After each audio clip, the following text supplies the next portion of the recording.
Just like the street lights lit this town, like a fire in a blaze, gotta burn it down. Can't be afraid to leave this out. We got this far, don't know how. I see danger in your eyes. They know we'll burn down the night. Coming just like the sunrise. You know that we gonna let it away. Tonight, we gonna let it away. Tonight, we gonna let it away. Just like the sunrise, we gonna let it away.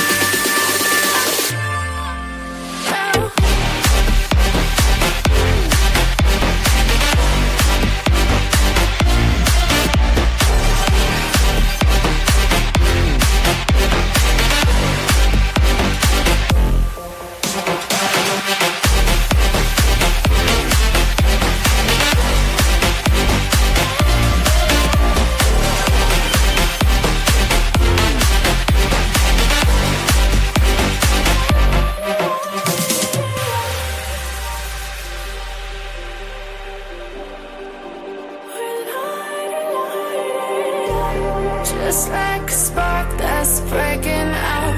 Can't make a stop, can't turn back now. We know that there's no room for doubt. No, we can't turn back now. I see danger in your eyes. They know we'll burn down the night. Coming just like the sunrise. You know that we gonna let it away. Tonight, we gonna let it away. Tonight, we gonna let it away. Just like the sunrise, we gonna let it away.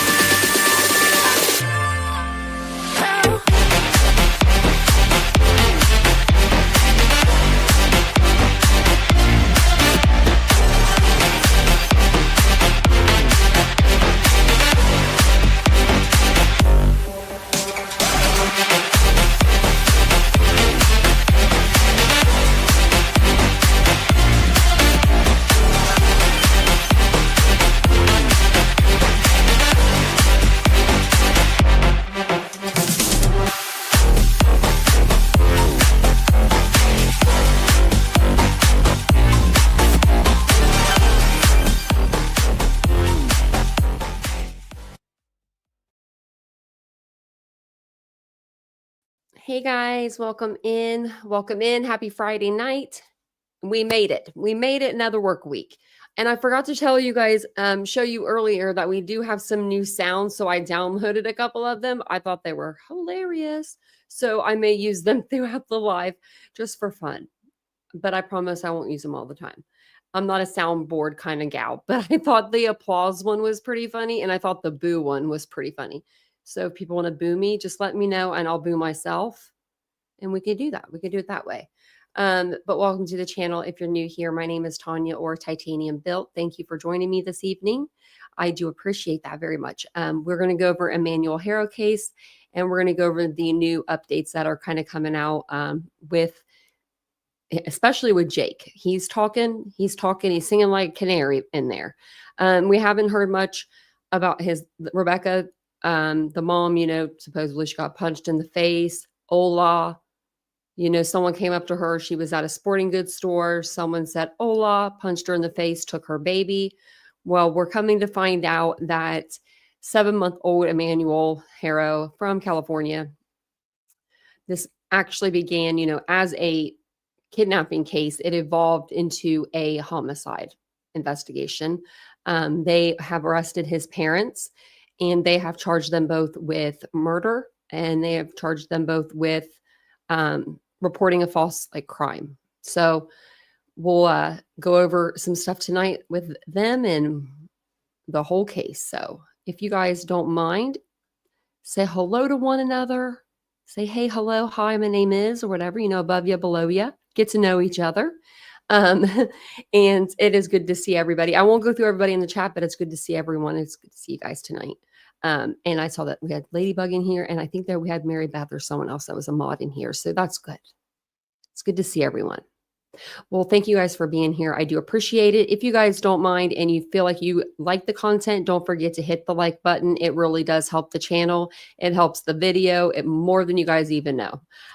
Also, thank you guys for coming in and hanging out with me today on our earlier live. It was a nice live. We had a good turnout and it was a good time. So, hey, Pearl. So yeah. Oh, thank you. These are my pajama clothes. That's what Vincent says. Vincent's like, you wearing pajamas? I'm like, no, these are not pajamas. It's a 2-piece outfit.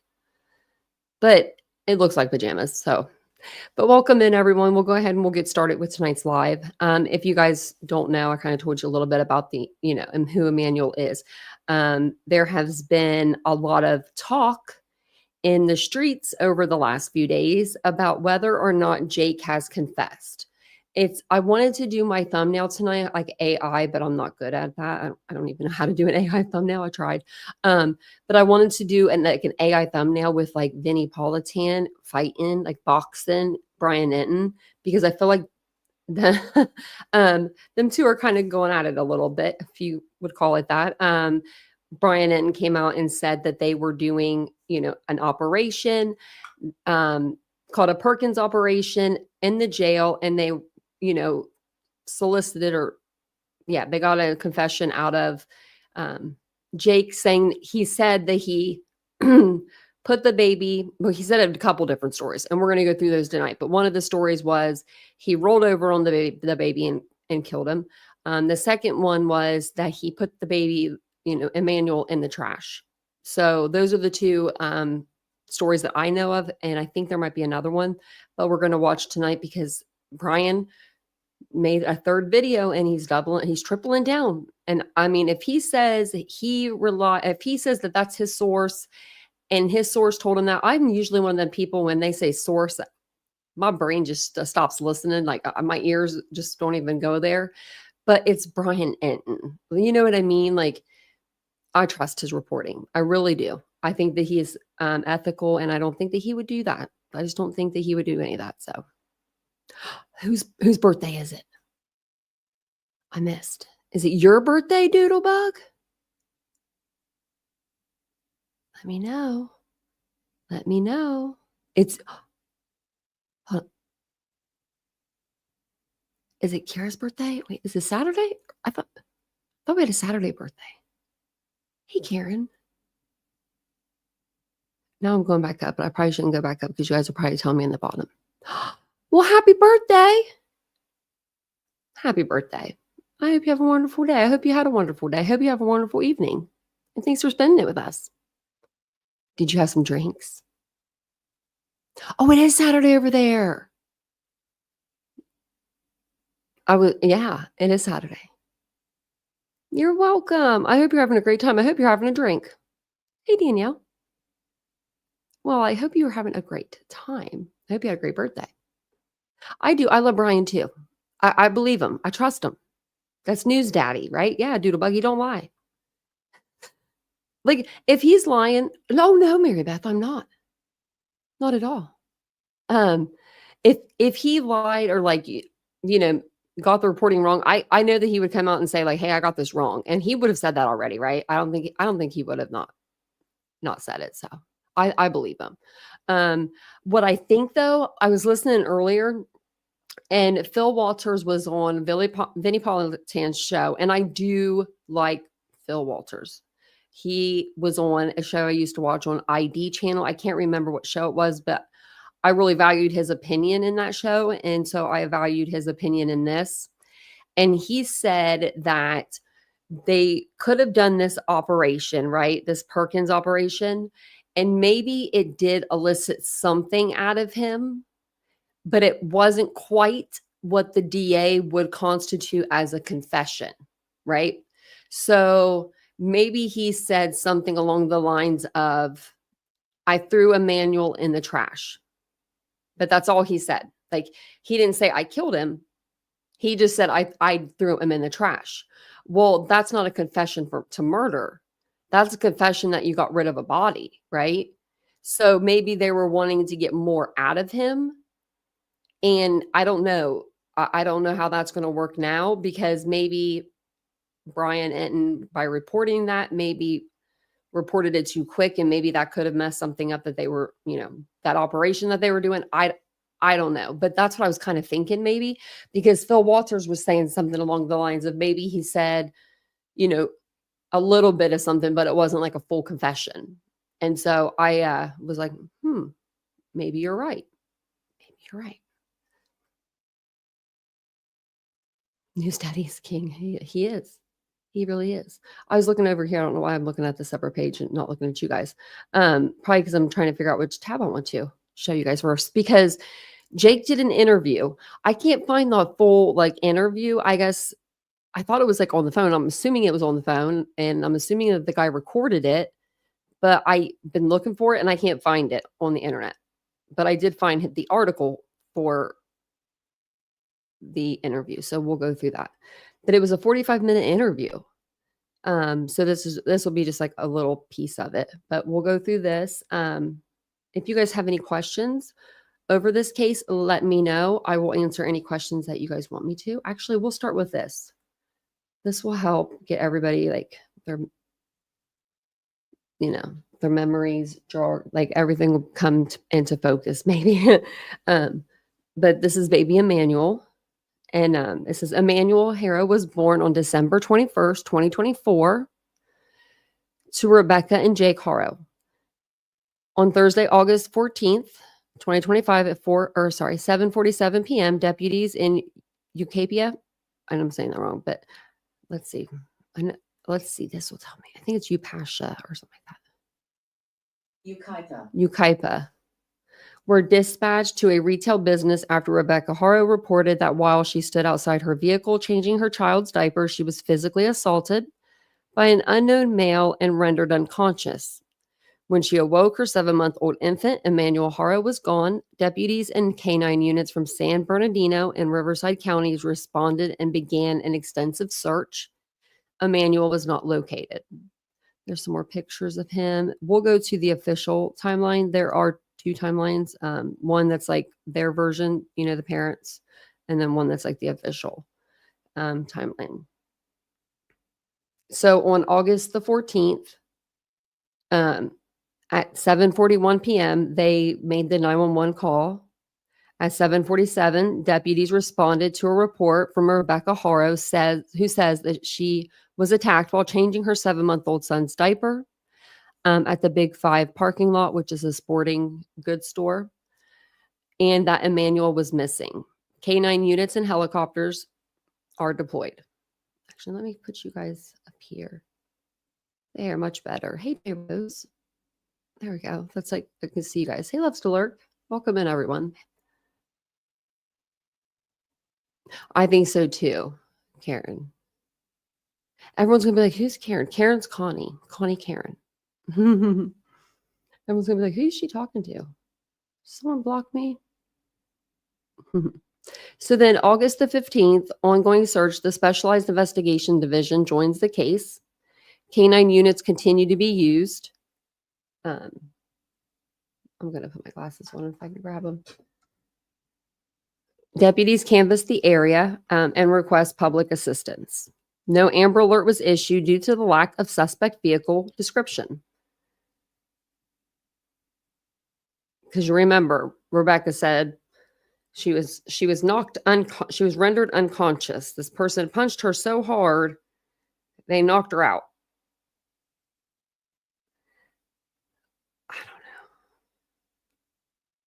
I don't think that, I know that you can knock somebody out, but I think it would be really hard I don't know.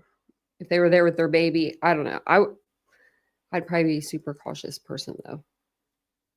I'd probably be super crazy mom. Sorry, there's something on my glasses. I'm trying to get it off. I don't know what the heck it is. I'm just going to leave it there. It's not the one I use anyway. Shoot. Sorry, guys. I don't usually have to clean them that much, but dang, I don't know what that stuff is. There's something on there. As long as there's no fingerprints, I think we're good. Okay. So August 16th. Wow, those things look terrible. Inconsistencies emerge. So 2 days later, they're already, apparently they didn't, have a story together, right? They didn't get a story going because they're already, well, or they're just that dumb. I mean, I think that that's probably the case, but they're already having inconsistencies in their stories. So detectives note inconsistencies in Rebecca's story. She ends her interview when confronted. Yeah, she probably did. Investigators say they cannot rule out foul play. So then August 17th, they do a home search. So a search warrant is executed at the family's Cabazon residence. Canine teams, including cadaver dogs, are used to search the property.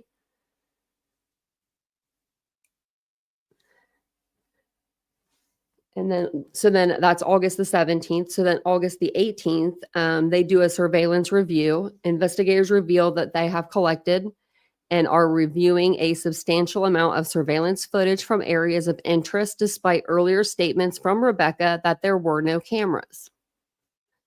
So yeah, she probably thought there wasn't any cameras because no one in the neighborhood ever saw her, they said, right? They said that there was one lady said she had been there for 4 years and had seen Rebecca once outside. That's weird. I mean, you would think that people would see you like at least coming and going, right? From your house. Like, I don't know. So then on August the 19th, the vehicles are seized. So authorities seize a vehicle belonging to Emmanuel's father, Jake Haro, as part of the investigation. And then Isabel Gonzalez is and that is Jake's ex-wife. She filed a domestic violence restraining order against her ex-husband. She seeks protection for their couple's son. A hearing on the matter is scheduled for September 9th, 2025. So he's got a couple court dates the first week of September. First and second week, I guess. August 20th, a potential sighting of Emmanuel is reported in Kern County, and that's the Bakersfield area. Deputies confirmed they are following up, but provided no updates. August 21st, public appeal continues. Investigators reaffirm that the search remains active and that foul play has not been ruled out. August the 22nd, San Bernardino County Sheriff's Department confirmed an active operation was underway at the home of missing baby Emmanuel Haro Friday morning. This house is located on Ramona Street, just south of Interstate 10. 7:28 a.m., August 22nd, Rebecca and Jake Haro are arrested. That's the pictures that are on my thumbnail. This morning, detectives from the Sheriff's Homicide Detail and Specialized Enforcement Division arrested Jake and Rebecca Haro at their residence. Let's see how this is pronounced so I can say it right. Cabazon for PC 187, which is murder. This investigation began on August 14th, 2025, as a reported kidnapping at the Big Five. The San Bernardino County Sheriff's Department immediately dedicated all available resources to locate 7-month-old Emmanuel Haro.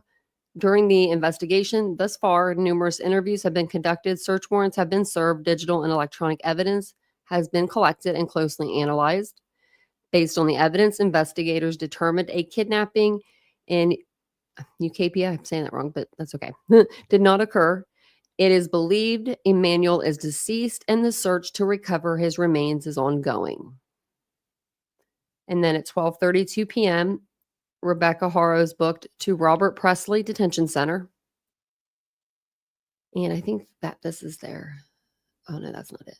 Okay, I thought that was their arrest thing. So then 6:30 p.m. update based on the evidence, investigators determined a kidnapping did not happen. It is believed Emmanuel is deceased and a search to recover his remains is ongoing. So then on August the 24th at 6 p.m., there's a road closure. The sheriff's office blocked off an exit off of East Gilman Springs Road. Around this time, video surfaced showing Jack Haro is present at the location, but there is no official update available so far.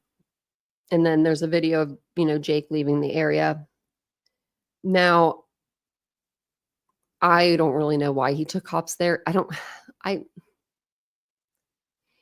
I don't know. In my opinion, he really wasn't in jail long enough to like want a break. Like, you know what I mean? Like, get me out of here for a few hours. Like, I don't know. I feel like, I mean, maybe he would. I mean, he probably would. But I mean, I guess he hasn't done hard times, so maybe he would. But I mean, I don't know. Like, why take him there, in that spot? And what did you say? What did they like? What did he say to them? I'm wondering. Those are my thoughts. But then they updated us to 7:32, and they said a search for Emmanuel Haro was conducted along the westbound shoulder of the 60 freeway near Gilman Springs Road in Moraine Valley. Investigators were assisted by cadaver dogs. Jake Haro was at the location with detectives. The search is wrapping up, and Emmanuel was not located. So then Moreno Valley search says, and it just says the location. It says, what they did. So detectives were assisted by cadaver dogs. And they did, obviously, of course we would know, but they didn't find him. Now, he did say in one of his confessions or whatever that he buried him in a spot where he could go and visit him anytime he liked.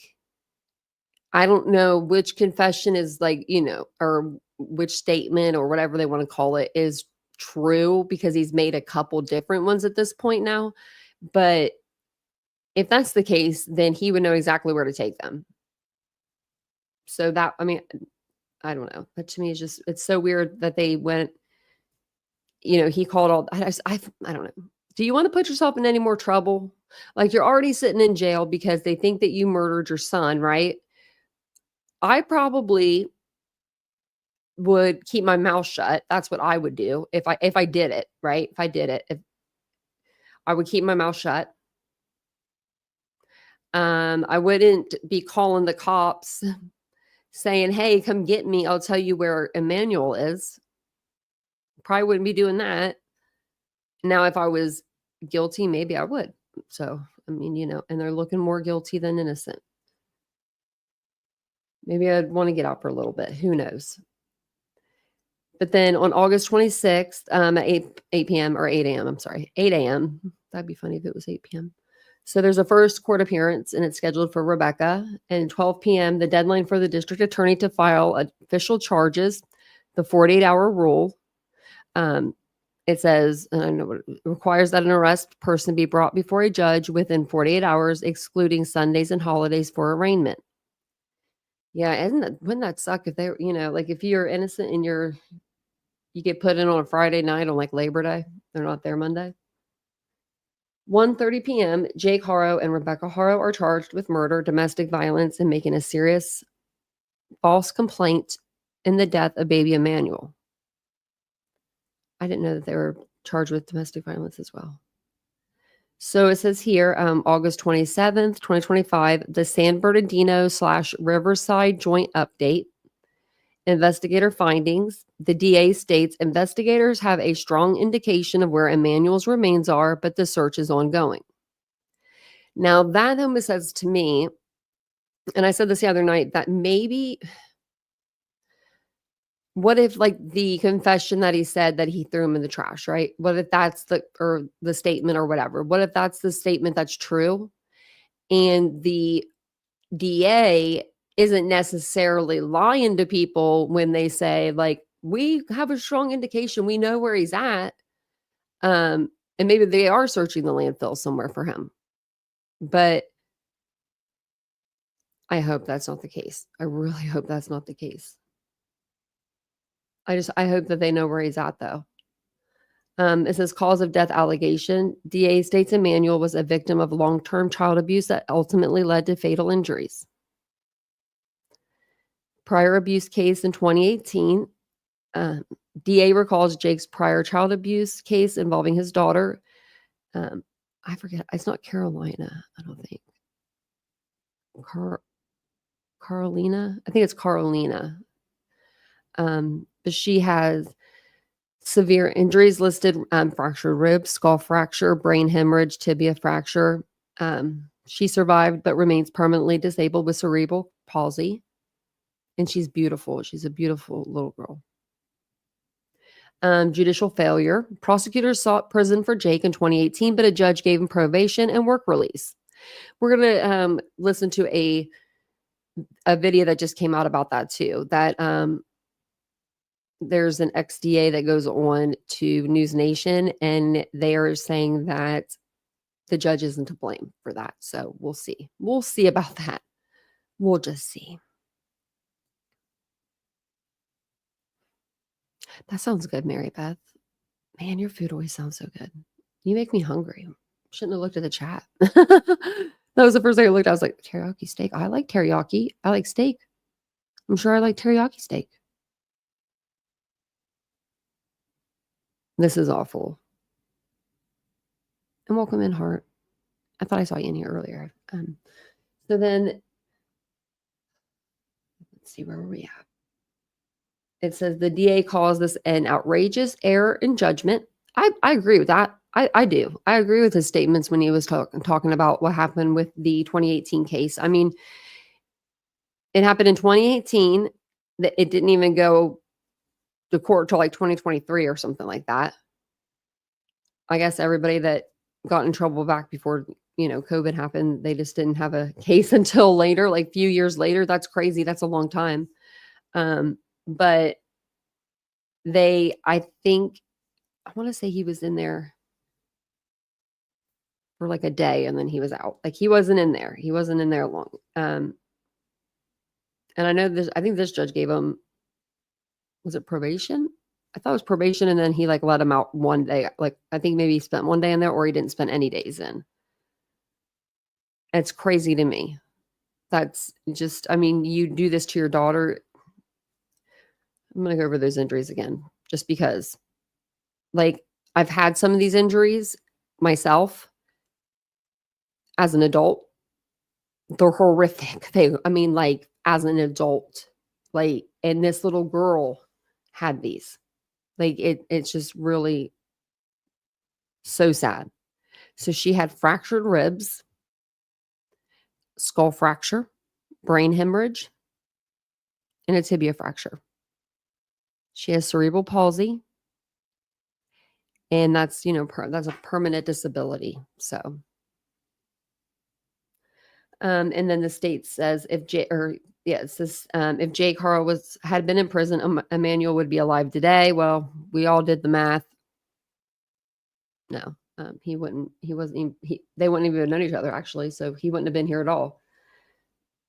Parental responsibility. It says the DA asserts both Jake and Rebecca knew of and allowed the abuse. Both are charged with murder and filing a false police report. The evidence, the DA confirms reliance on digital forensics, including phones, vehicles, and electronic data. Oh, they're probably just retracing their steps over the last, few months. It's probably it's going to take a little time, they can't do that overnight. So, that's why they're trying to keep everything kind of like hush hush, because they don't want to mess anything up. This is a huge case for them, for all of those departments put together. So it says they refuse to elaborate further due to the pending trial. Well, it's not really a trial. So I wanted to show you guys this. This is their call log, okay? Timeline by date. This is all the times that they called, like meaning Jake, I think it's his mother that lives there, and then Rebecca, them calling the cops or whatever, the police. So over here, it's going to show us what they called, why they called. So April 12th, 2020, 4:44 a.m. Lucy. Does it? Thank you so much for telling me about Barry Morphew. I was just saying something about that earlier today. I'm going to write that down so I don't forget, because I just said we need to go over that case again. It's been, I think, probably a couple months, I would say. Thank you so much. Sometimes you can be looking for that all the time. Like you can be looking for like a court date for hours and you won't find it. So that'll probably save me a lot of time. Thank you. So the nature of the call was suspicious person. And the details of the call were caller reported a suspicious person near the location. No report written. So then on July 20th, 2020, look at all these 2020s. Look at, oh my goodness. We got 1, 2, 3, 4, 5, 6, 6 calls. Oh my gosh. Just in 1 year. Okay. So then we got July. So what? May, June, July. 3 months later, 3:17 a.m., early morning again. Prowler. Details. Possible prowler near residence. Are we paranoid or do we have somebody in our backyard? July 26, 2020 at 2:42 a.m. So this is just 6 days later. Suspicious circumstances. Well, what's that mean? Caller reported unusual or unusual / suspicious activity. Okay. Now this one's September 12th, 2020, and this is during the afternoon, 105 between 105 and 110. Petty theft under $950. Report submitted. Who stole from who? Do you think they might have stole from the mom? I don't know. I'm just saying, I don't know. I'm just saying, did they? Because it doesn't say like breaking and entering or anything like that. Right? So the call comes from inside the house, one of those deals. I feel like that. But then it says 110 mail theft, tampering. So maybe it could be that someone stole someone's mail or someone in the house stole someone else's mail. Who knows? November the 16th at 7:43. Sorry, my face is itching right here. And I hate that because when your face is numb from metal in it, like you can't scratch or itch or scratch, if that makes sense. It's just weird. Last time I said that, it was like a long, long time ago. Someone in the chat was like, I have metal in my face. And I was like, see, and they knew it was up. So November 16th, 2020 at 7:43 p.m., we got a burglary. Report submitted. Burglary. Past report. No report written. Okay. Are they talking about this? I don't know. So then December 22nd, 2020 at 10:31 p.m. Man, this is right before Christmas. Prowler. Caller reported someone prowling near property. That's weird. Who is prowling near the property? Who's near the property? May 6, 2021, 12:48. Unattended death. That's when, was it his brother died?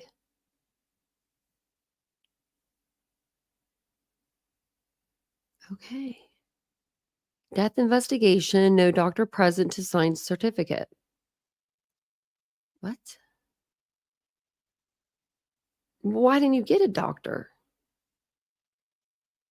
That's weird. Okay, I wish we could view more on that. July 13th. So then that's all for 2021. The rest of 2021 is, they had a death in the house, right? So they're probably like nobody called the police for a while, right? So no one's allowed to call the police. And July 13th, 2022, between 8:35 and 10:42 p.m. Okay, that's weird. Child welfare check. Why are we coming out of the house at 8:35, between 8:35 and 10:42 to check on the welfare of a child? Wouldn't that be something they would do between the hours of like 9 and 6, 9 and 7? If somebody came to my house at 8:35, between 8:35 and 10:42, they would be waking up my kid because my kid would be going to sleep around those times. And if you woke up my kid, I would be so upset. I'd be like, you just woke up my kid. Like, I don't get that one. child welfare check at 8:35. Well, when you checked on the child, which child would it have been? 2022. Is it one of the older ones that are, like, out of the house now that are, like, over 18, or is it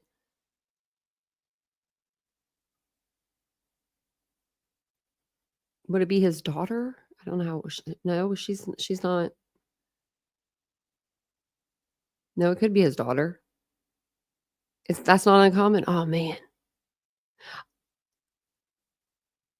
I'll tell you one time. Okay, I think I might have told you this story. Sidebar, it's kind of a funny story, though. This girl, my brother was watching me and my best friend at the time. We were probably, like, 5 years old, right? 5 or 6. We were really young. And my brother was watching us, and my brother is 9 years older than me. So, I mean, he was, like, plenty old to watch us. So maybe I was, like, 6 or 7. And he was at the basketball courts, and I was in the house, and there literally was, like, there was, like, one door down from where he was. And somebody decided to come and throw an egg at our front door. Kids will be kids, right? Well, all the little kids in the neighborhood, I'm, like, freaking out, and so we run outside, and all the little kids are like, "What happened? What happened?" Right? And I'm like, "What do I do?" I remember this. I remember one of them little bastards told me, they said, "Call CPS." I didn't know what CPS was. I knew not to call 911 because I knew it wasn't an emergency, right? I knew that part, but I didn't know what CPS was. So I called them. So then my mom gets home and she sits us down and she was like, "You guys," she's like, "I've never beat you before, but I want to right now." Like, 'cause we were spoiled kids. Like, they had to come to our house and talk to us and everything, the whole 9 yards, check the cupboards. And my mom and dad, I remember their faces, and they were just, like, straight face. Now that I'm looking back on it as an adult, they were probably just trying not to laugh because they knew what the situation, like, they knew it was a serious situation, but at the same time, they're like, "Look at our kids and look at our, like, just look where we're at," you know? But yeah, that's my story. I called CPS on my own parents one time. So maybe more kids should do that. But mine was an accident. Mine was an accident. So we'll get back to this. Sorry, that was my side story. But July 16th, 2024, they went a couple years strong at 1 p.m. This is AOD is to assist another department. Sheriff's deputies assisting another agency. Okay. Maybe they pulled up and they just saw and they asked if they needed help and they're like, "Sure, if you want to." I don't know how that would go. Because you think there would be more to that. But then August 14th, 2025, assist another department. So that would have been this year.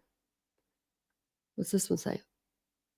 August 20th, minor criminal matter at 10:09 a.m.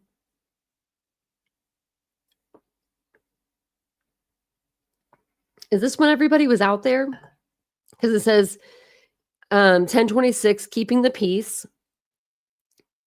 Suspicious person at 10:39. At 8:42, suspicious person. Was this when people were, like, being crazy at the crime scene? And then 8:43 p.m., area/address check. 8:37 p.m.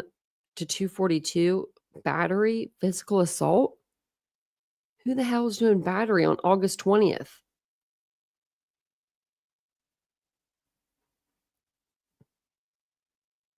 I'm laughing at your comment, Mary Beth. I love some of my food's touching, but I understand that. But when people don't. Okay. So I think that's all I wanted to show you. This is just about the mom. Look at her, the black guy. That's the father. Okay. So this is the Orange County Register. It says, an exclusive jailhouse interview, father of baby Emmanuel says he would tell his missing son, "I love you, buddy." Jake Haro denied son was victim of long-term abuse. What's up with his glasses? Are they broke? Are they, did like something pop off of them, or is that just how they look?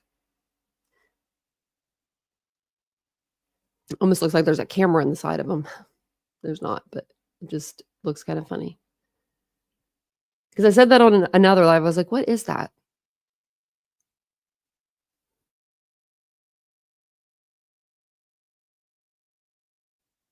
I was looking, I was like, Sheree, what's divider plates? But I know what that means now, like divide your food. Oh my gosh. We didn't have those when I was a kid.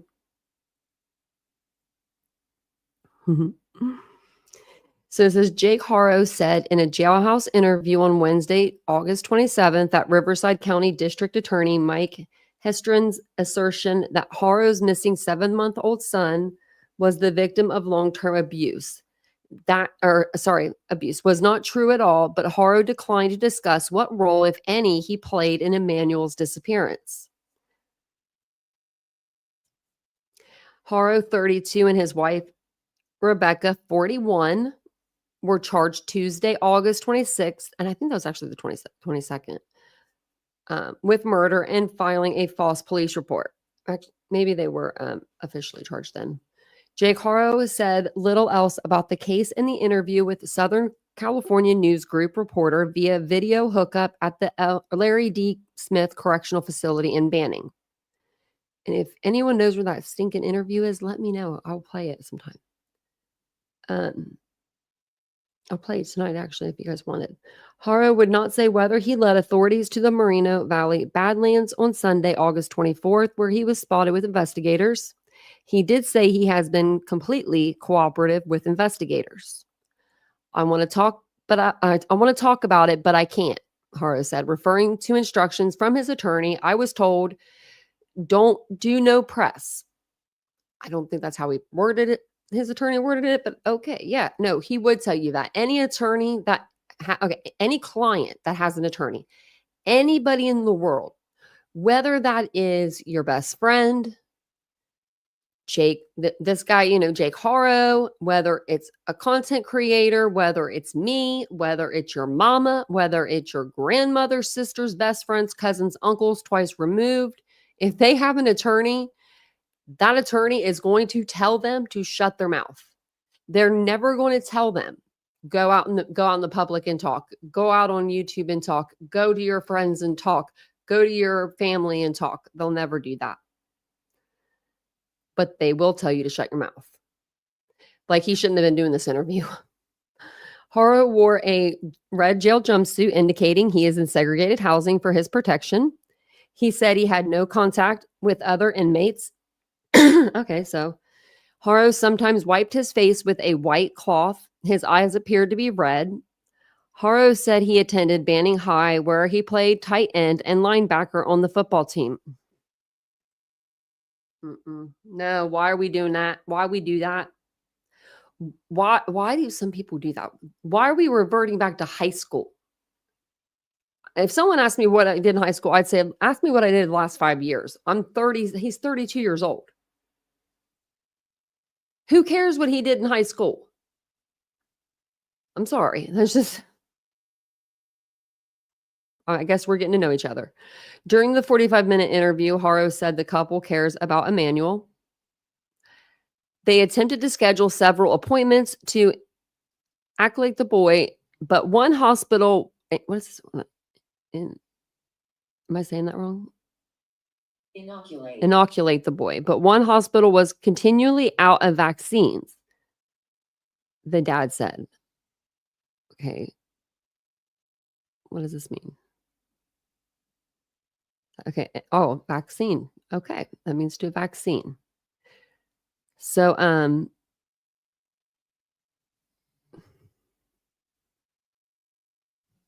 you couldn't go to another doctor just for the vaccine. He's 7 months old.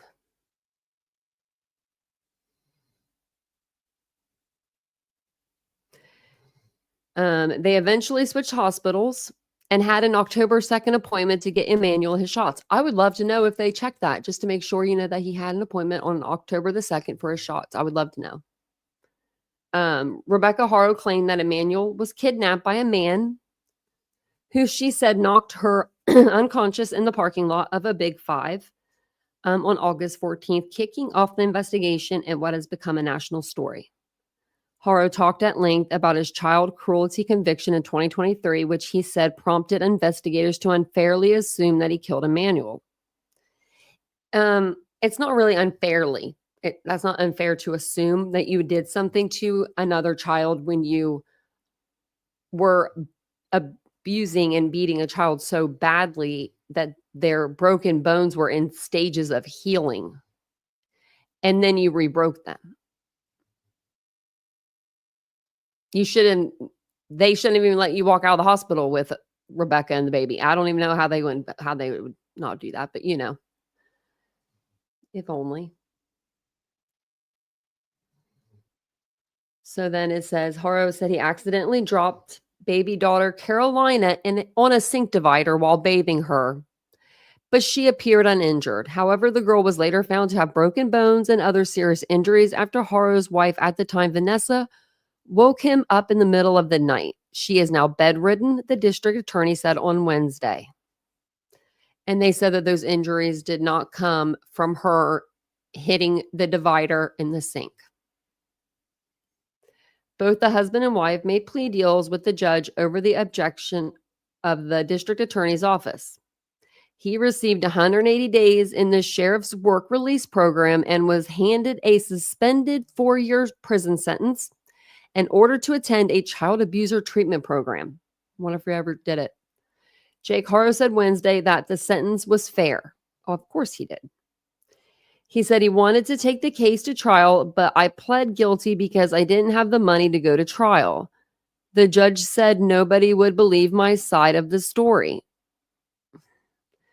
Somehow they magically convinced me to take this damn plea deal. I was sick of court. The judge knows I didn't do it. They just railroaded me. I was the fall guy.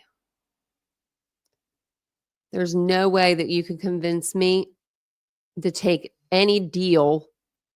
If I was in jail for abusing my child, I would sit in there and rot before I would take a plea deal. I would sit there and rot. You would not have me on paper saying I hurt my baby to the point where she has cerebral palsy.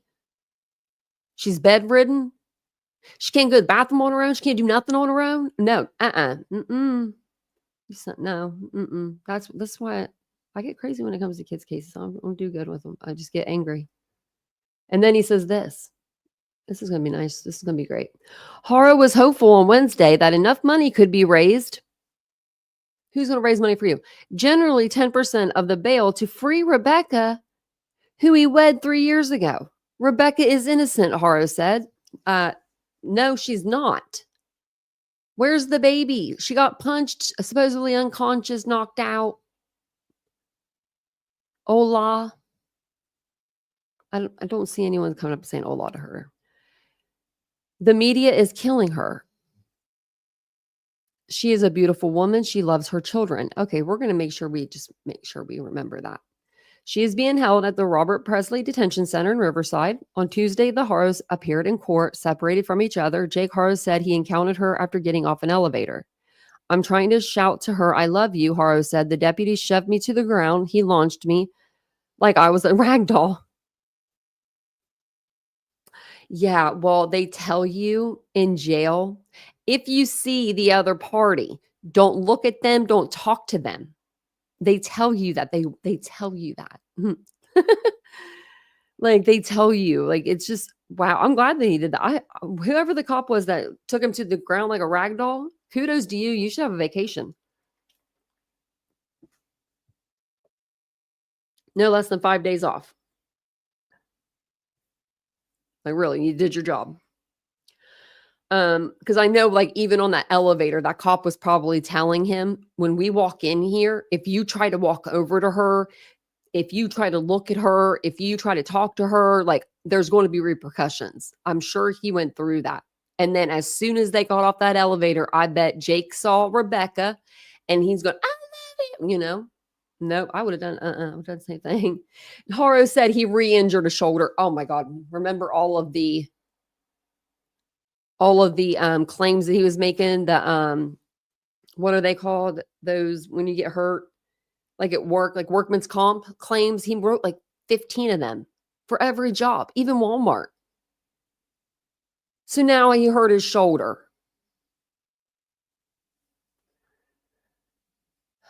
They'll give you some Tylenol if they have any on their cart. If they don't, you're screwed. The sheriff's department on Wednesday declined to comment on the account, on that account. I would too. This investigation will be ongoing for quite some time, Lieutenant Deidre Vickers said in an email. We are not going to comment on statements made by the suspect nor provide any details about the investigation. Haro also talked about social media posts from the public that have been highly critical of the Haros. God is with us, he said. The allegations are horrendous, so of course people are going to be riled up. Haro was asked about what he would say to Emmanuel if he could talk to his boy. I love you, buddy, Haro said. If I could talk to him, if that was my son, and that was, if I was Jake, I would say, where are you, buddy? I miss you and I love you. Where are you would be my question. That would be my question. That would be my statement. Where are you?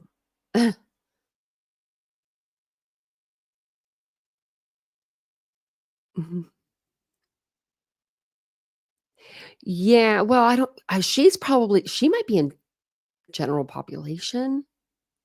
I don't think she would be since it is such a high profile case. I would assume that she would be in the same, but I've always seen and I've always heard that blue is for felonies and then like red is for like transports, murders, segregation, all that kind of stuff. So, and it can also, I believe, be yellow or red. Yeah. Yellow and red, I think are the colors. But I think that's in Ohio too anyway. So we're the same as California. Really? Oh, you said if she's in they're grooming to kill. You said she is. I was like, oh my God.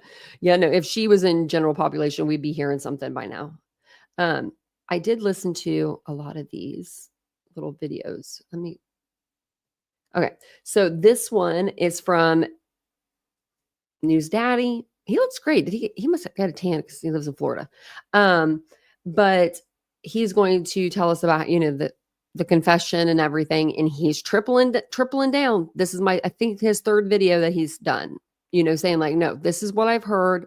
I'm sticking with my source. And so I give him credit for that. I do, because especially when people like Vinnie Politan are coming at you, right? And name dropping you on court TV, that has to be kind of scary, right?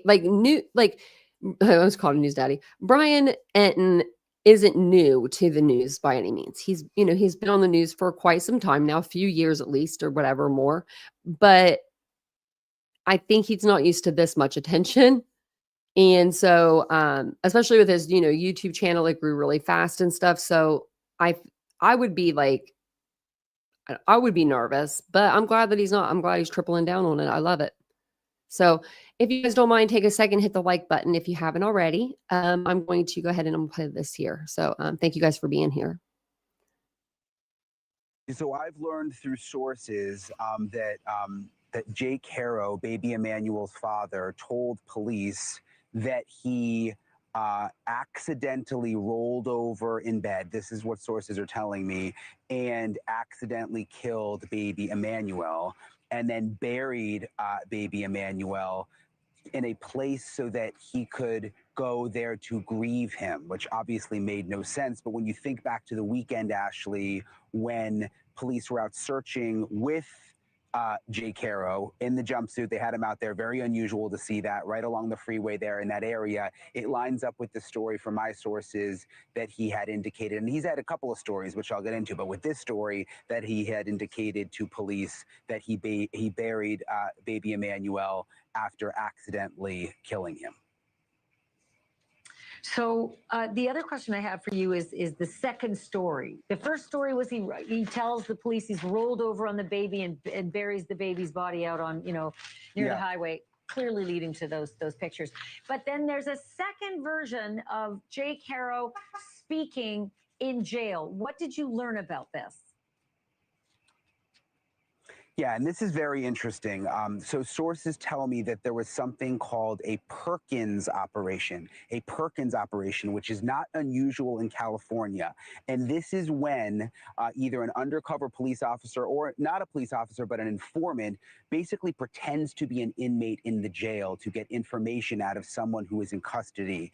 And I am told that there was a Perkins operation involving Jake Haro. And as a result of that operation, they got information, the detectives, that Jake Haro had killed baby Emmanuel and had put, and it's awful to say, I mean, it's just awful, but had put baby Emmanuel into a trash can.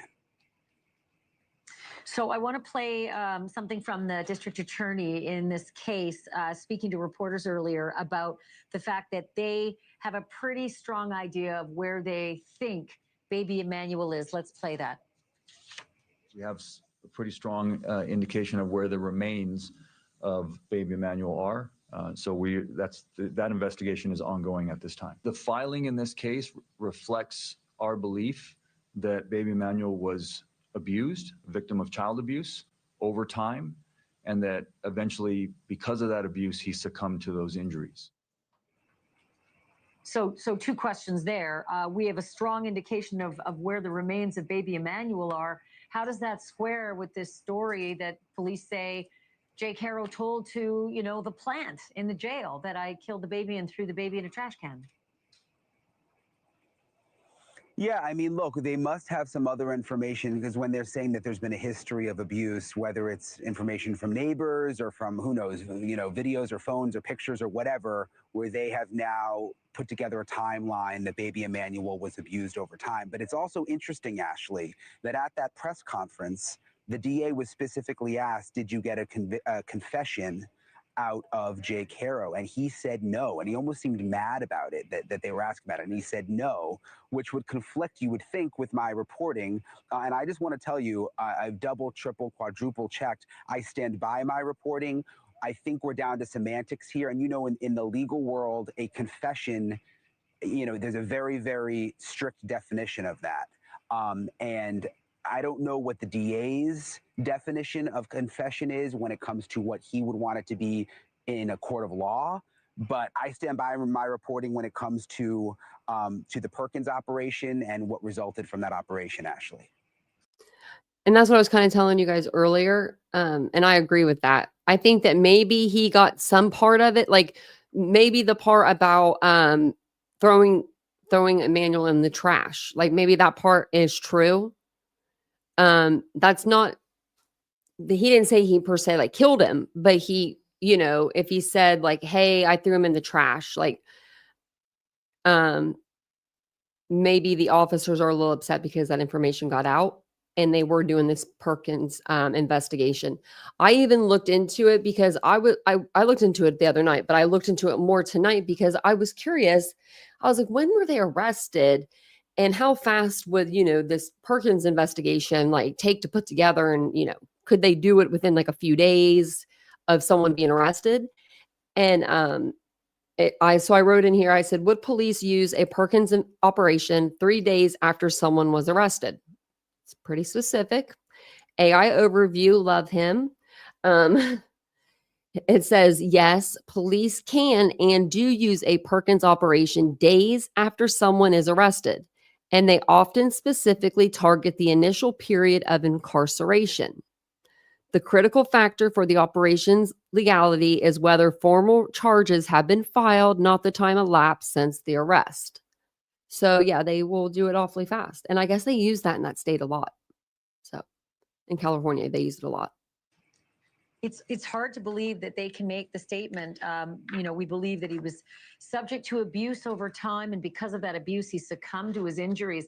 Does anybody know how they can say that, how they know, or how they can profess to know that this baby had been injured many times and thus died from all that sort of collection of injuries? No, I don't know the answer to that. I don't know. There may be more information that they were able to obtain from the operation in the jail that I just don't know about. Or like I said, it's possible that it seems like they've been hard at work, these investigators. I mean, behind the scenes, they may have gotten evidence, again, neighbors, pictures, maybe there's medical records. I'm not sure, but they were very clear in their latest release that they believe that there's evidence of long-term abuse. So now, if they're doing the Perkins operation on Jake Haro, did they do the same thing on Rebecca Haro in her jail cell? Yes, that is what my sources say, that there was another Perkins operation for the mom, but a different outcome. I am told that she has stuck to the same story since the beginning, that there was a kidnapping, that her husband, Jake Haro, would never do anything wrong, that he was a good father, and she hasn't changed her story from what I've been told. Thank you for watching. So she hasn't changed her story. Yeah. She might not have changed her story, but her story's not checking out. She didn't get punched at the Big Five, all right? So these Big Fives are in these like shopping centers, right? They're busy as all get out. Like California is not even, it's on a whole other level of busy. Like than Ohio anyway. Like it is literally like you're lucky to find a parking spot. I mean, you'd be circling the parking lot for 40 minutes just to try to find a parking spot. I mean, I don't know how people do it. It's just very congested there. Somebody would have seen her get punched out. Someone would have seen somebody come up to her vehicle, approach her vehicle, and then walk away really quickly and see her on the ground. I mean, she's not, no offense to her, but she's not like she's a tiny, tiny, tiny lady. Like she was hiding under the car or like got punched and like rolled under the vehicle or something. You know what I mean? Like, someone would have saw her when they were walking into the Big Five, is what I'm trying to say. And apparently, no one's telling. Also, if you guys were following my page when we were covering Noah Pressgrove's case, apparently there's some new news coming out in that case. So be on the lookout for a live on that. I wanted to tell you that before I forgot. Okay, so I forget. This is a former DA. Okay. So it says police have strong suspicion on location of Emmanuel Haro's body. And this is a former DA that she talks to. I was listening to this earlier. And they talk about how, Jake, sorry. I was going to say Emmanuel, but Jake was saying how he threw Emmanuel in the trash. He accidentally killed him and he threw him in the trash. Now, I don't think that he rolled over on him. If he's telling the officers that, like if he's really telling cops that, that's like just a story that he's trying to use in order to get out of a murder charge. But or a charge that or the story being so horrendous, you know what I mean, or horrific, like, oh, I rolled over on him. I mean, this could happen to anybody, like one of those kind of things. No, sir, no. That's not what happened. He was 7 months old too. I'm sorry, but if you were sleeping with your baby, you would have done rolled over on him before 7 months hit. When he's that big, you know what I mean? He was a pretty big little baby. So here's Ashley again, like clockwork. Now, as somebody who knows this DA's office better than most, Kim DeGonia is a former Riverside County deputy DA who's now in private practice. Kimberly, thank you so much for being on with me. Do you know any other details about this Perkins operation? Like, do you know if they used a law enforcement officer as the inmate plant, or did they use a jailhouse snitch as the inmate plant? Hey, Ashley, thanks for having me. I don't know the specifics, the details of whether it was an inmate or whether it was an actual law enforcement agent undercover. What I do know is that I'm familiar with Perkins operations and the homicide team for several years, and it's a common tool that Riverside County and counties across the state use in order to obtain information. And it simply is just an undercover person posing as another inmate trying to get the defendant to make voluntary statements. And from what Brian's reported, that there was a Perkins operation in this case, and from other, buzzes around town, it seems to be that is what happened in this case. But whether it was an actual officer or another inmate, we don't know. And I'm going to get to why that's important in a second, but I want to get to the meat of what he said. Do you know anything else about what he said to that that other quote unquote inmate, other than I killed my baby and threw him in a trash can if the allegations are true. Was there any other detail? Was there any other information that came out in this conversation?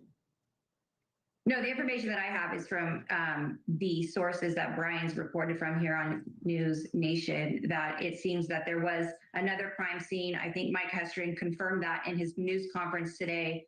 Clearly, the crime scene that happened on the weekend was not the actual crime scene. He made it very clear there's a strong indication they know where the body is, which leads one to believe that there's a strong indication they know where it's at. And that's the same information that I have received, that they are roughly aware of where the body is, but it's going to be hard to locate. So this is another person that was, or that is, a lawyer. And she's saying that the same sources that told Brian Enton their story, they told her. So, I mean, that's the second person. Okay, so if I put two and two together, what that means to me, Kim, is that if he's telling the truth to the plant in the jail cell, and he did throw his own baby in a trash can, if that trash went out with trash collection, it would end up at a landfill. Do you have any inside information as to whether they started searching local landfills? No, I don't have any information as to whether they've began searching actual landfills. All I know. Could you? Oh, no. Never mind. You wouldn't be able to get that off of there. Okay, never mind. Was what Mike reported on today at the news conference, that they have a strong suspicion and indication of where they are looking. And we don't know if it was a statement made to somebody in the jail cell, if it was somebody after the Perkins operation. It's a lengthy process, this Perkins operation, so there's several different stages. So the incriminating statements that Jake made could have been anywhere along the process of this operation, the beginning while in the cell with the inmates, or it could have even been made possibly after to the investigators. We don't know, but we just know that statements. Yeah, I hope that they pile a whole bunch more charges on him. If the pictures we're seeing right now were just a big old wild goose chase for lying to the authorities, tying up all of these good men and women's time, energy, and resources on. Like, do you see how many cars were there? He should definitely be in a lot of trouble. What may end up to be once again, a big fat lie. Last question, Kimberly. I only have 30 seconds left. The legal issues that stem from the Perkins operation. If it's a law enforcement officer that they put in there in jailhouse garb, who gets that admission, I won't say confession, I'll say admission. Isn't that problematic if the defendant has already invoked his Fifth Amendment right to remain silent to authorities? Or does it matter because he's talking out loud to anybody and it might be an authority? Right, that's exactly right, Ashley. This tool has been around since 1990. It came about in a Supreme Court case called Illinois v. Perkins. We read about that. That very issue was decided. When you are in a cell, you do not have a privacy right. So if you are voluntarily giving statements to somebody who you believe is another inmate, those statements can be used against you if they're incriminating. And it looks like that's what happened in this case. Even if what you believe isn't true, it's actually a law enforcement officer. Watch for this one. Kimberly DeGonia, thank you so much.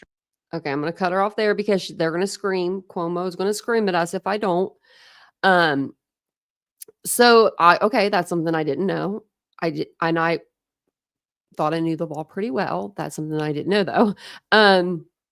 I thought I don't know how to say this. I thought as like, how there's certain things that like humans need, right?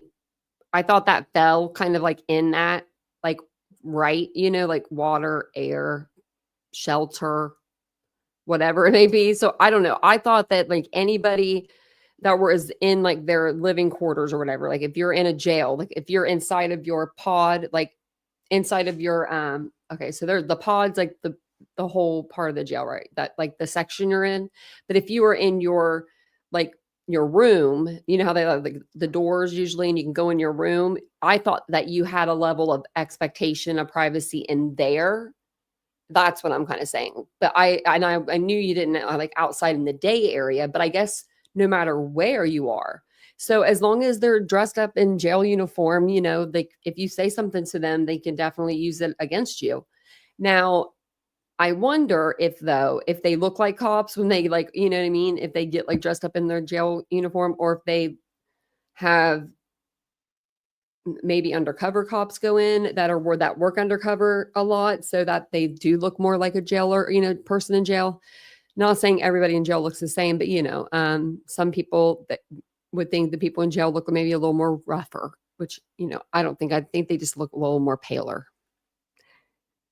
Hey, Aries, how are you?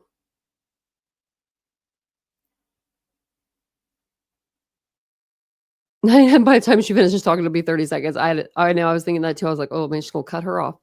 They did that earlier on Vinnie Politan show. I was like, good grief. Okay. So this is, there's like 2 more, I think, or 3 more. Okay. I don't know. We didn't watch this one. No, we didn't. They had a lot of videos on this. This was from 23 hours ago. So this is going to be about the jailhouse interview that he did, that we were reading about earlier. It was 2 weeks ago today that Jake and Rebecca Haro told police that their 7-month-old son, Emmanuel, had been kidnapped by an unknown and unidentifiable attacker who knocked Rebecca out in the parking lot of a sporting goods store. Yeah, right. Which is a terrifying story that caught the attention of the nation, right? Especially when authorities in Riverside, California called it BS. As you probably know, the Haros are both now charged with murder in their son Emmanuel's disappearance. They're also charged with lying, not to us, but to the police, because that is a crime.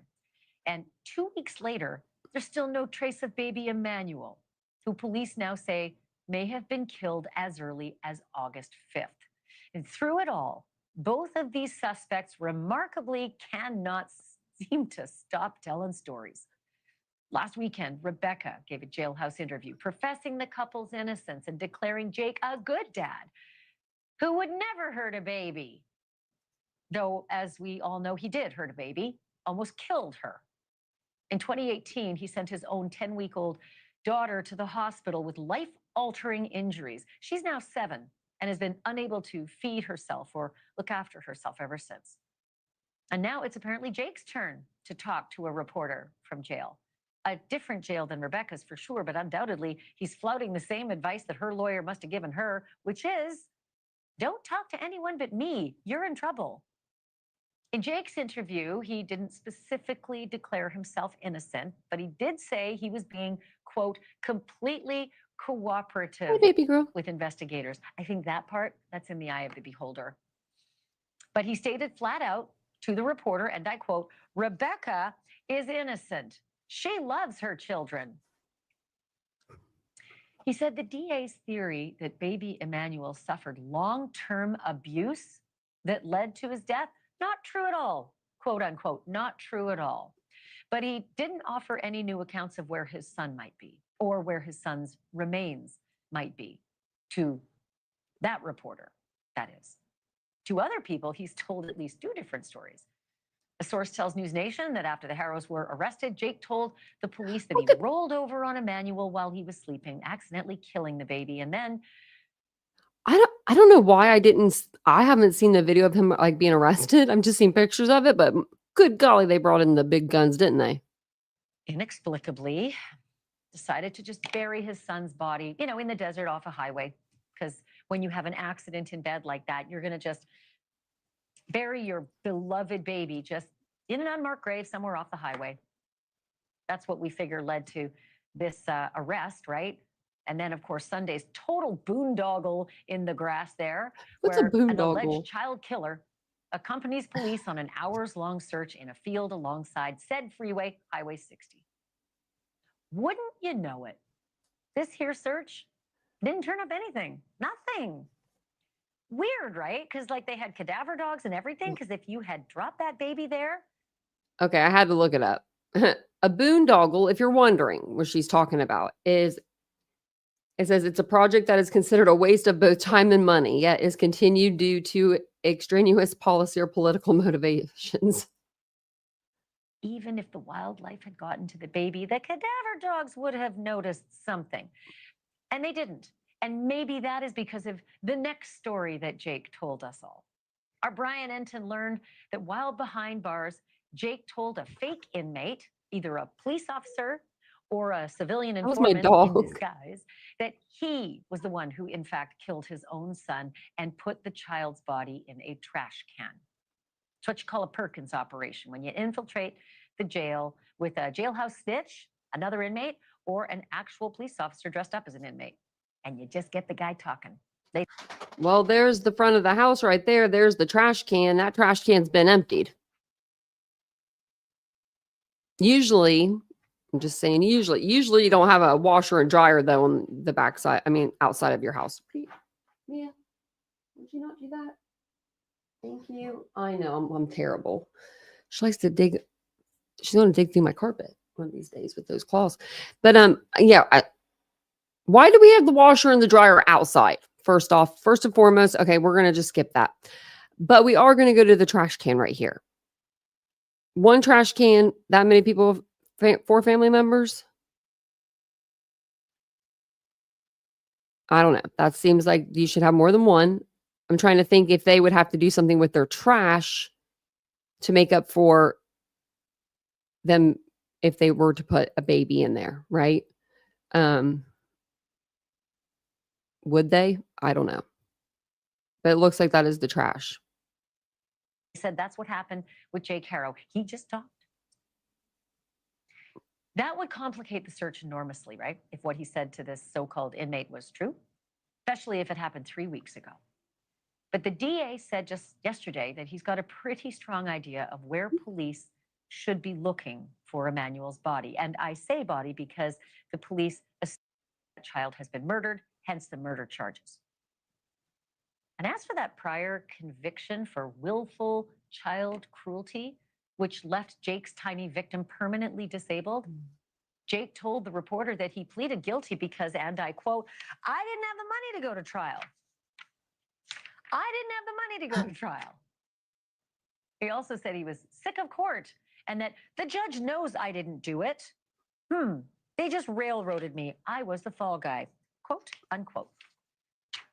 And that might just be his biggest lie of all, because as we all know from cop shows, when they read you your Miranda rights, you're told that you have the right to an attorney. And if you cannot afford one will be provided to you. For free. Thank you for watching. He tried to get me, Cuomo, when I was getting me a drink. Right? Not exactly the best campaign for ever made. Well, yeah, that's true. Is it hot out there in Cali? When we were out there 2 years ago, there was a heat wave. It was like 116 or something crazy one day. Like when we got in the car, and I was like, but it didn't feel like it. You guys have that dry heat. It's just different. Like it's just way different than out here in Ohio. We have humidity. Humidity like makes you feel like you can't breathe. Like it's just so bad. Yes, bring the warmth to us because we need it. It's been cold the last few days, so I have not yet been down, to do my thing at the pool. But I will this weekend. Not tomorrow, maybe Sunday, Monday is going to be really hot. I hear so. Pray for me. So I think okay, this is just going off the report that she was just going off of, and then she brings this girl on here. So we'll listen into this. This is News Nation affiliate KTLA reporter Jillian Smuckler. That red jailhouse jumpsuit is actually not just an accidental color. It's bright red to separate him from other inmates and show he's a seg inmate, that the ones who are segregated and high risk for violence from other inmates. Who was the guy that told her about that? I forget. Someone told Ashley Banfield about the segregation for the red jailhouse uniforms. And now she said it in like the last 3 interviews. She is just so proud to know that. She really is. Inmates have to wear the bright red. I'm proud of her. Pretty fascinating. Clearly, they they have their eyes on what they think he's all about. So he's at the Larry D. Smith Correctional Facility. The video link conversation with the King. reporter was what, 45 minutes or so. He says that he's cooperating. I wonder if that means I'm cooperating. I led them out to Highway 60, which everybody now pretty much presumes is a boondoggle. Yeah, I think, again, you're with a large majority of people. He claims he's been completely cooperative with investigators, but he wouldn't go into detail. He was pressed multiple times on whether he led authorities to that remote area you just mentioned. You're looking at that video on Sunday when he was spotted with some of those investigators out there. He said he wants to talk about it, but he can't. Again, he mentioned his attorney saying, do not talk to the press. So, without saying much, he's like, I've been cooperative, but he wouldn't really give us any other details as to the disappearance of his baby boy. But there he was, happy as a clam to talk about the last time he beat up a child, which was his own, a 10-week-old. And 10 if weeks. anyone out there doesn't have children or has never had a baby, at 10 weeks, they're just the size of like a couple of sticks of butter. They're so tiny and so completely helpless. So to think that this child... I've never had kids, and I know exactly what a 10-week-old baby looks like. And I know what you can and cannot do with a 10-week-old baby. And I don't know what he was doing, but he was not just bathing her in the sink and she slipped out of his arms. Because what was he doing? Holding her up like freaking Lion King or something and then dropped her? Like, seriously. Because if she's down here in the bathtub and she slipped, right? She would slip out of your hands. I'm down here, but like, she would only slip a couple, not that much, not that far, not far enough for you to not put your hand under there and catch her first, I would think. Reflexes of a cat. I do have good reflexes. Was left permanently disabled from the injuries that she sustained. Talk to me a little bit more about what he told the reporter about that crime. Yeah, that's the one thing he really did talk about. He talked a lot about it, and he really blamed that on why investigators, what he says, are unfairly assuming that he killed his 7-month-old.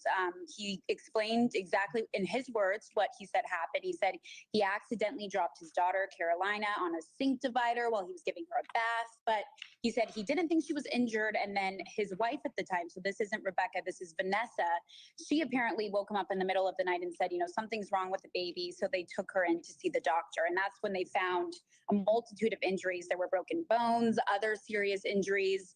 She was an infant at the time, like you just mentioned, but ever since then, she's now, not grown up, but she's a young girl. She's been bedridden and she has cerebral palsy. And that's something that they really brought up yesterday in that press conference. The DA was getting somewhat emotional about it because he's like, you see all of this here and still you're not, you didn't go to prison. He made a plea deal with the judge in that case. Mm-hmm. And he said, as you mentioned, it was because he couldn't afford it.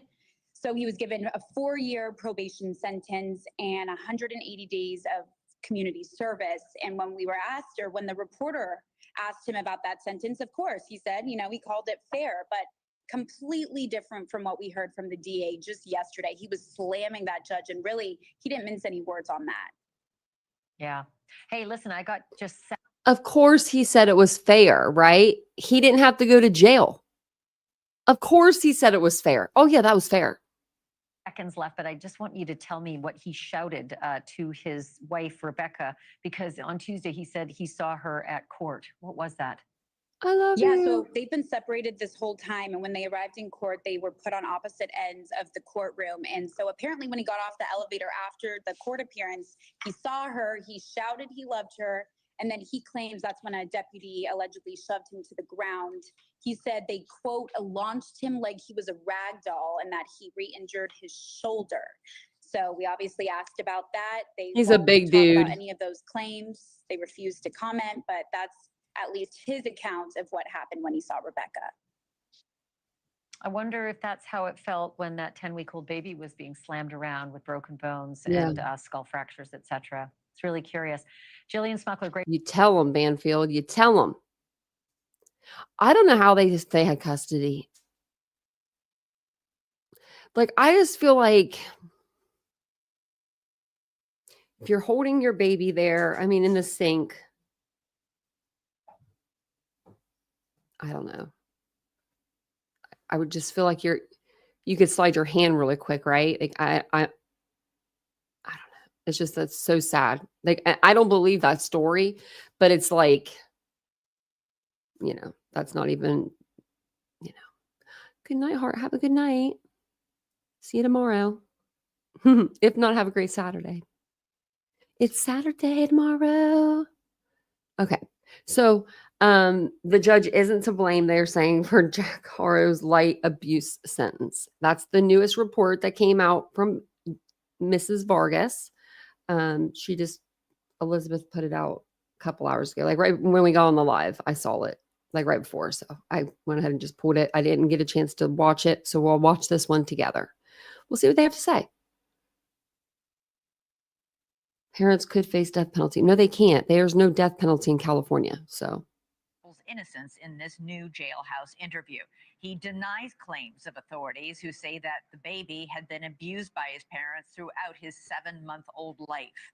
Authorities say the baby then allegedly died of those injuries. Jake claims he's been cooperating with investigators, but Haro's cooperation is proving as frustrating as his wife's original story to police. Remember, she claimed a stranger assaulted her in a parking lot and then abducted the baby. Jake has assisted in the search for the missing baby boy. You can see him on the screen there in the orange prison jumpsuit out in that dusty terrain. But that search of that field turned up no evidence that the baby was ever there. Authorities now say, however, that they have, quote, a strong indication of where the little boy's body is. Meanwhile, outrage is growing over another case involving Jake Haro from 2 years ago and another baby of his, a baby girl who authorities say is permanently disabled by Jake's violent acts.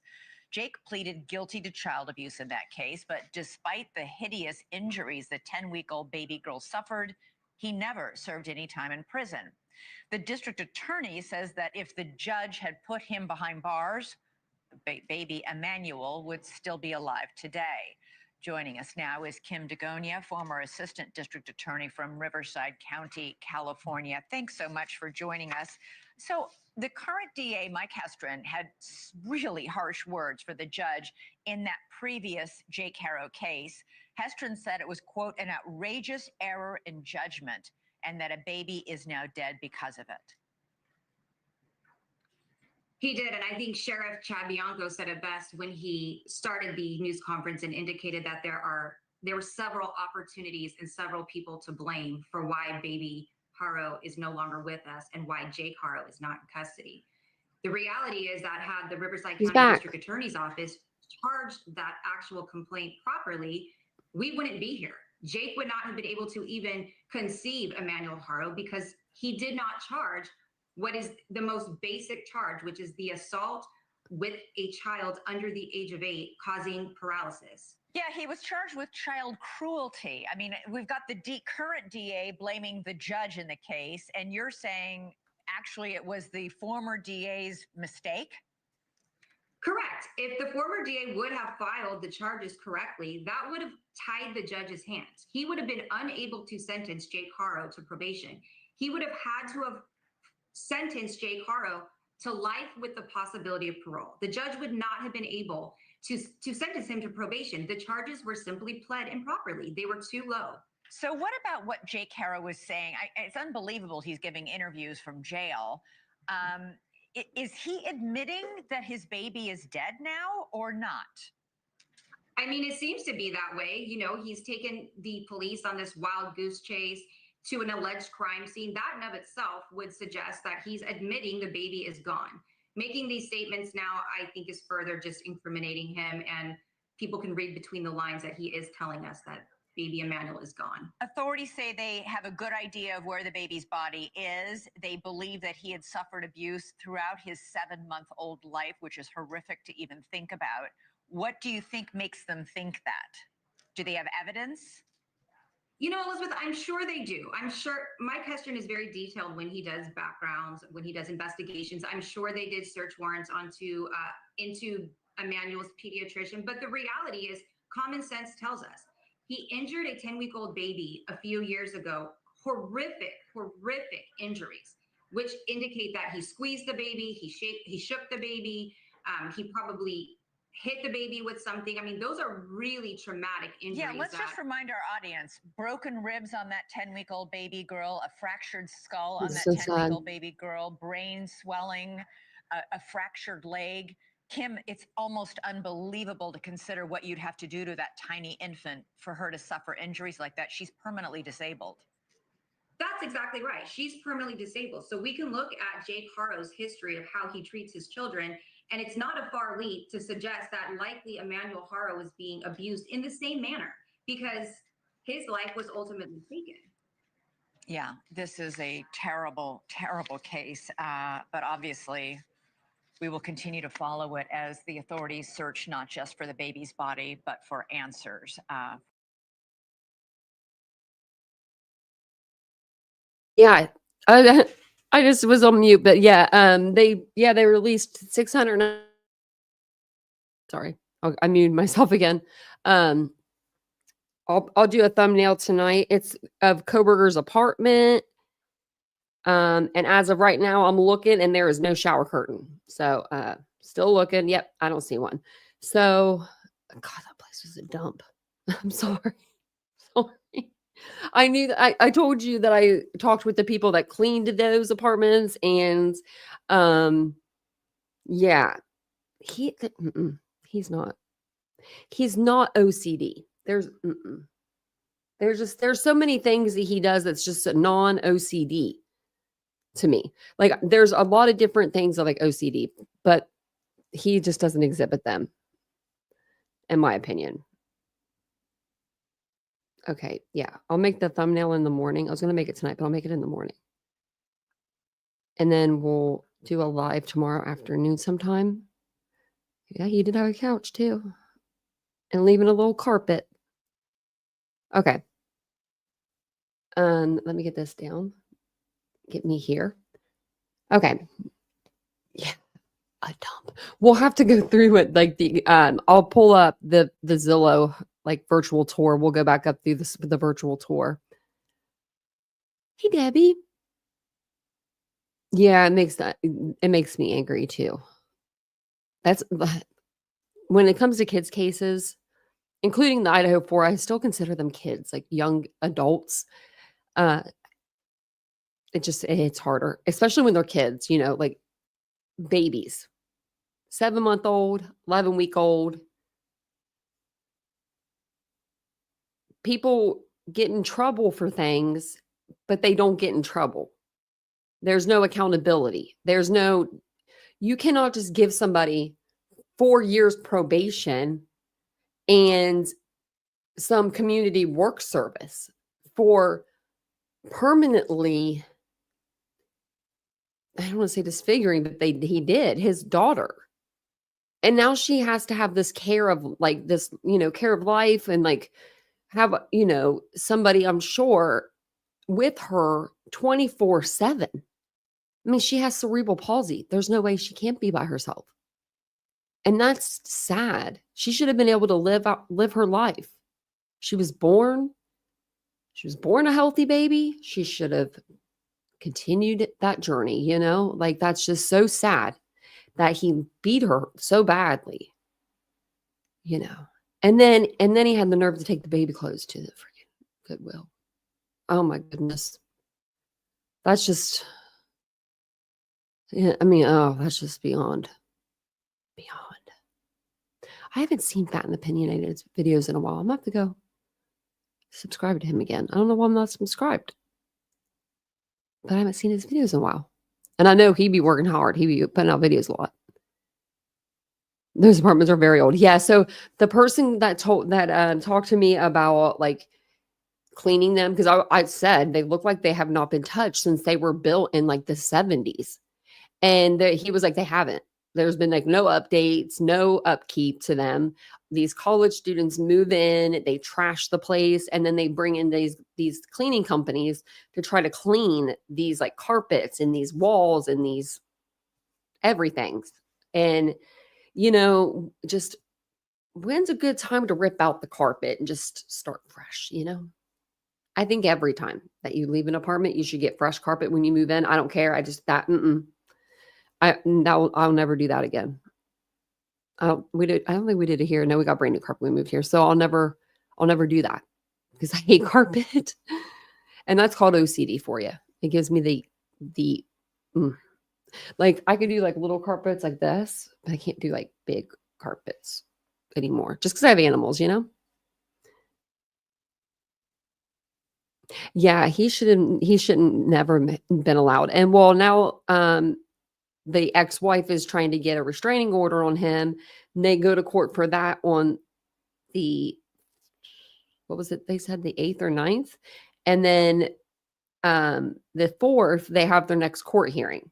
So, and then now we know Barry Morphew starts trial September the 2nd, which is like a couple of days from now. I didn't even realize that. So we'll have to do a live over that. So I'll be on tomorrow afternoon to show you, we'll go through all the crime scene photos. Well, this isn't really the crime scene. This is the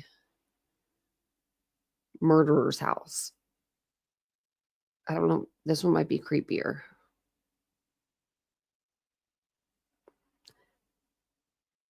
Oh, he had stuff in there.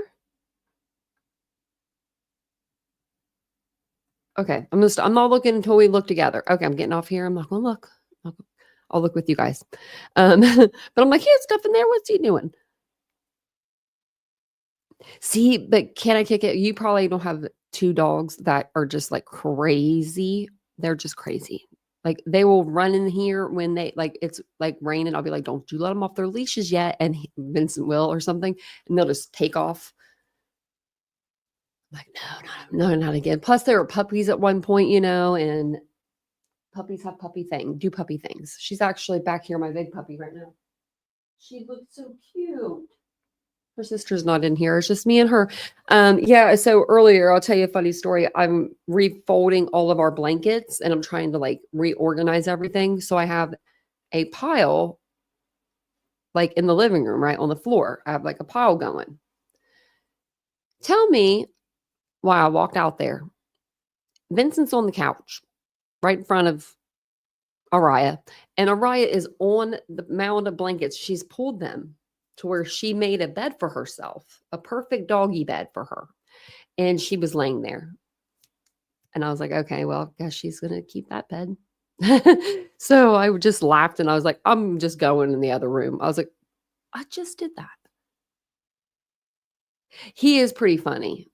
I'm trying to think of his other channel. What is Fat and Opinionated other channel? Cinema Shogun. I heard that during the Gabby Petito case, he like almost chopped off his pinky fingers. One of them, I think it was his pinky. And he was in the hospital and he was still reporting on the case. And I'm like, yeah, that sounds like dedication to me. I would probably be reporting on it though too. Because if you're in the hospital, what else you got to do? Wait. That sucks to wait, you know? But yeah, he's funny.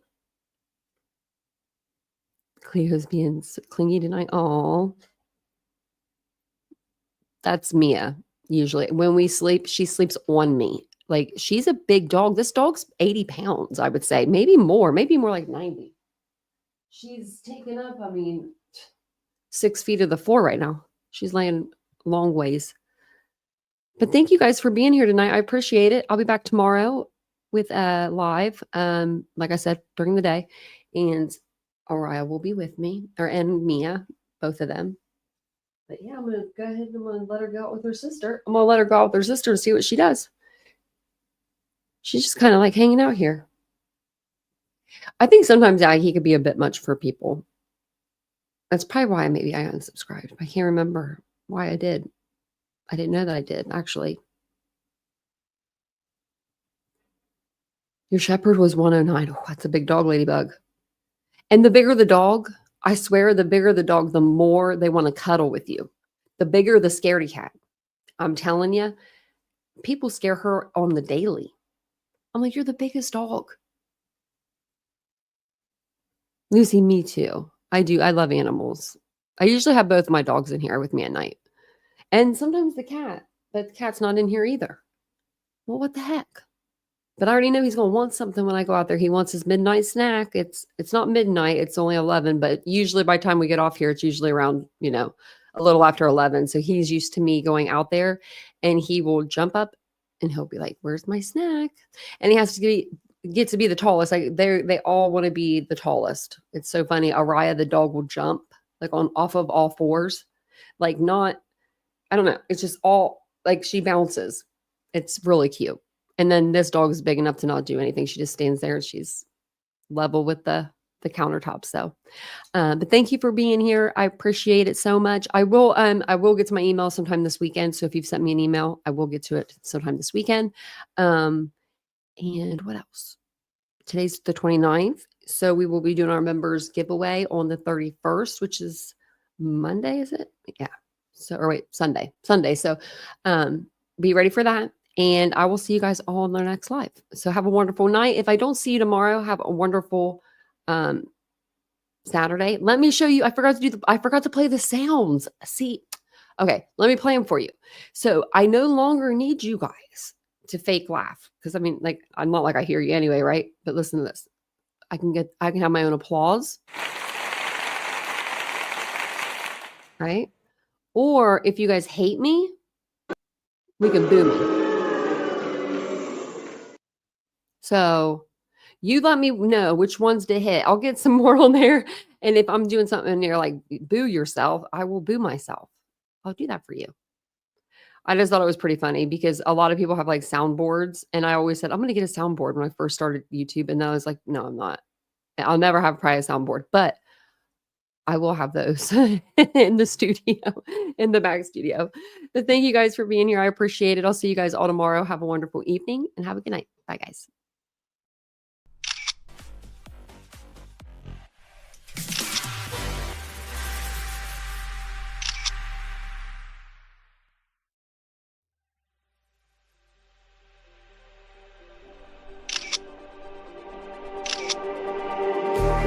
Just like the street lights lit this town, like a fire in a blaze, gotta burn it down. Can't be afraid to live this out. We got this far, don't know how.